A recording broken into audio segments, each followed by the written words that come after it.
పార్లమెంట్లో ఒక ప్రశ్నకు సమాధానం చెప్తూ కేంద్ర urban development and housing minister గారు ఇది పార్లమెంట్లో ఇచ్చినటువంటి సమాధానం. అయితే కేంద్ర మంత్రి గారు ఇచ్చే సమాధానంలో రాష్ట్ర ప్రభుత్వం రాతపూర్వకంగా కేంద్రానికి ఏదైతే చెప్పిందో రాష్ట్రం యొక్క మాటనే కేంద్రం పార్లమెంట్లో సమాధానం ఇవ్వడం జరుగుతుంది. రాష్ట్ర ప్రభుత్వం ఏ మాట అయితే చెప్తుందో ఆ మాటనే కేంద్ర ప్రభుత్వం పార్లమెంట్లో సమాధానం చెప్తుంది. అంటే ఈ మూసీ రివర్ డెవలప్మెంట్ పైన గౌరవనీయులు మా పార్లమెంట్ పార్టీ నాయకులు ఎంపీ గారు సురేష్ రెడ్డి గారు పార్లమెంట్లో క్వశ్చన్ వేశారు. పార్లమెంట్లో సురేష్ రెడ్డి గారు వేసినటువంటి క్వశ్చన్కు పార్లమెంట్లో సమాధానం చెప్పారు. సమాధానం ఏంటంటే ఆ సమాధానం చదివితే మీరు కూడా చూస్తారు. నేను I can read out and tell you. The state government has also informed that rules Telangana state right to fair compensation and transparency in land acquisition, rehabilitation and resettlement rules 2014 and the right to fair compensation and transparency in land acquisition, rehabilitation and resettlement act 2013 would be followed for resettlement of the affected households and land acquisition అని ఇందులో చెప్పారు. అంటే మేము 2013 భూసేకరణ చట్టాన్ని follow అవుతున్నాము, దాన్ని అమలు చేస్తున్నాము అని రాష్ట్ర ప్రభుత్వం చెప్పిందని ఇది పార్లమెంట్లో కేంద్ర ప్రభుత్వం చెప్పినటువంటి సమాధానం. ఇది కాపీ కూడా మీ అందరికీ ఇస్తాను. అంటే దీన్ని బట్టి ఏమర్థమవుతుంది? మూసీ రివర్ ఫ్రంట్ ప్రాజెక్టు పైన రాష్ట్ర ప్రభుత్వము వాస్తవాలను దాచిపెడతా ఉంది. పార్లమెంట్ను తప్పుదో పట్టించడం అనేది సిగ్గుచేటు. ఏకంగా కేంద్ర ప్రభుత్వాన్ని పార్లమెంటును కూడా ఈరోజు తప్పుదో పట్టించారు. కేంద్ర ప్రభుత్వానికి పార్లమెంటుకు చెప్తున్నది ఒకటి, ఇక్కడ అమలు చేస్తున్నటువంటిది ఒకటి. ఈ క్వశ్చన్ మీరు చూస్తే ఇది unstarred question, question number 69, date 25 November 2024. వాస్తవానికి ఇక్కడ ఏమన్నారు? 2013 భూసేకరణ చట్టం అమలు చేస్తున్నాం. అయితే ఇలా నేను మీరు ఒక లైన్ చదివాను మీకు మీ నాలెడ్జ్ కోసము ప్రజల కోసం కూడా. ఇందులో ఒకటేముంది, first line, Telangana state right to fair compensation and transparency in land acquisition, rehabilitation and resettlement rules 2014. ఏంటిది?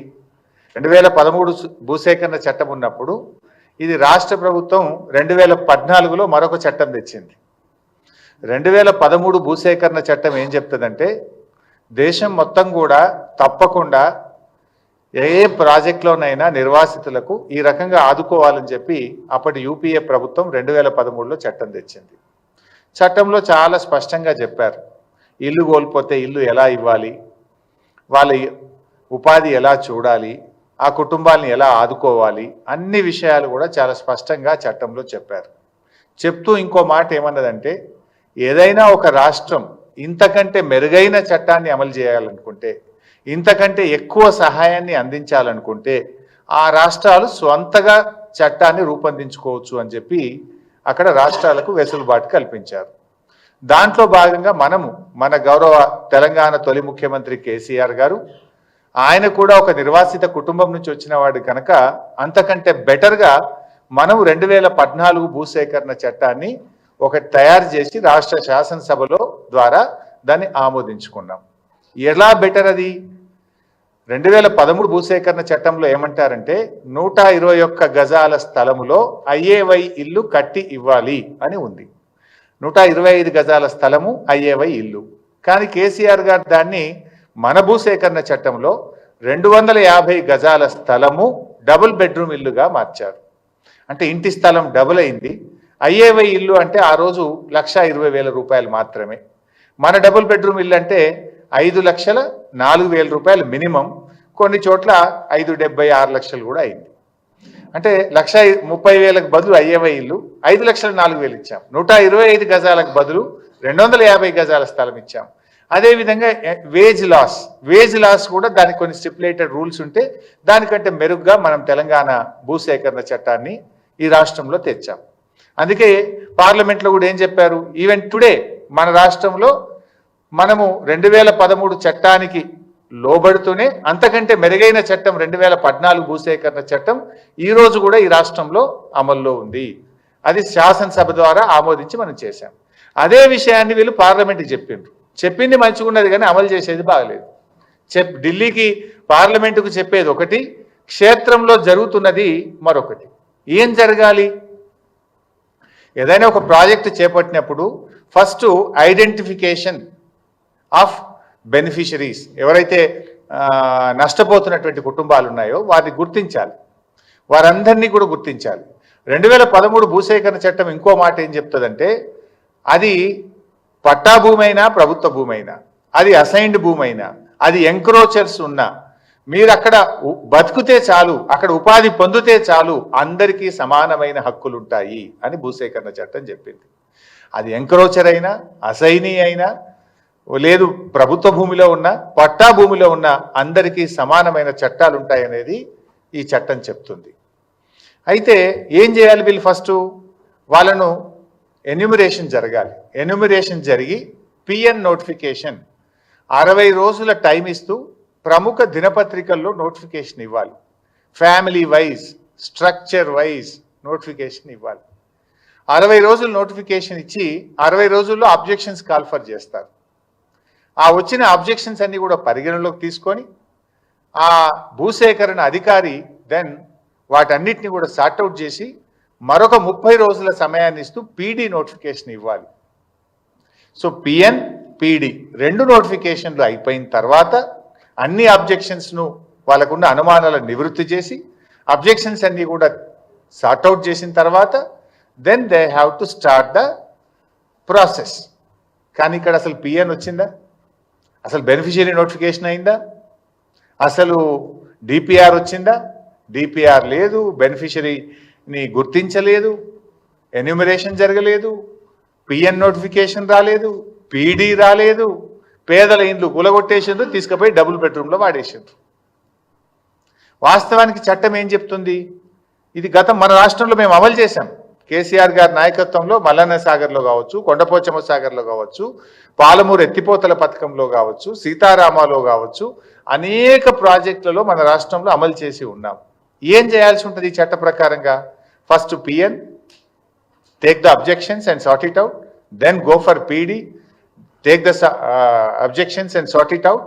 పిఎన్, పీడీ అయిన తర్వాత వాళ్ళు ఉంటున్నటువంటి స్ట్రక్చర్, అది గుడిసెనా, గూనె పెంకల ఇల్లా, అది పక్కా ఇల్లా, ఏదైనా కూడా ఆ ఇంటికి R&B లేదా పంచాయతీరాజ్ అధికారులు వెళ్ళి ఆ పాత ఇంటికి ఎంత వాల్యూ ఉంటుందో వాల్యుయేషన్ చేస్తారు.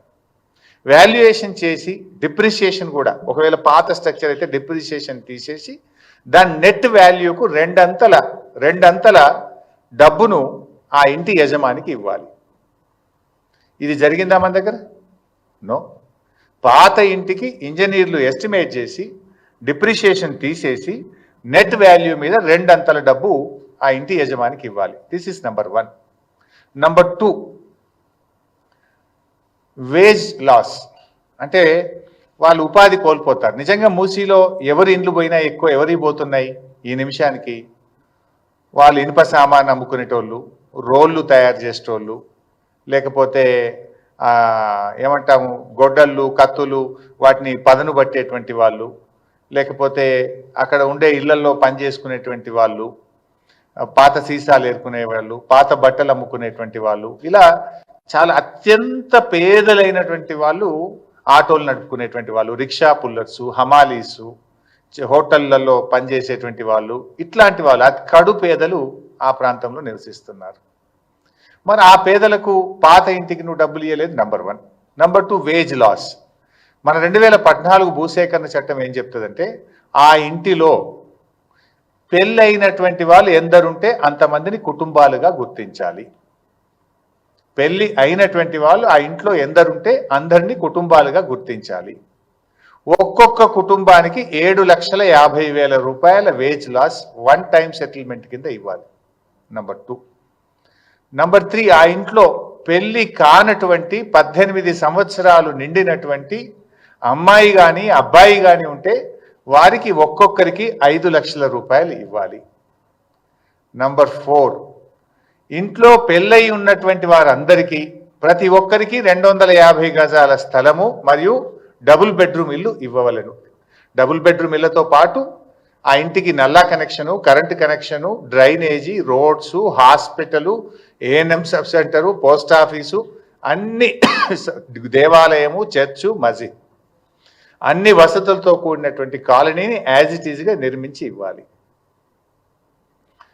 పెళ్లి కాని 18 సంవత్సరాలు నిండిన వాళ్ళకు 5 లక్షలు అన్నాం కదా, దాంతోపాటు వారికి కూడా 250 గజాల స్థలాన్ని కూడా ఇవ్వాలి. These are the points in 2014 act. ఇందులో ఒక్కటన్నా అమలైందా వైసాబ్?